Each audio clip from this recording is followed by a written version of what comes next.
As we begin learning unit number 5, you may have noticed that we haven't had much discussion about the African American experience.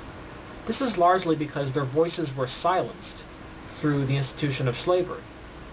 So it was only towards the middle of the 1800s that we started to hear from African Americans in literature.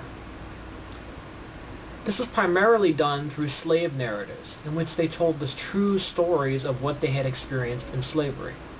These slave narratives were instrumental in helping to end slavery by convincing many people, particularly in the North, that slavery was deeply, deeply immoral.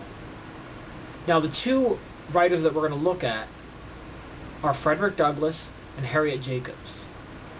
Douglass was extremely influential through the writing of his narrative.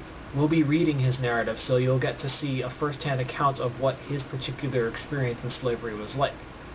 Now, as difficult and shocking as many of the things that he says in his narrative are, the truth is his experience was not representative of most slaves. His was actually much better than many slaves.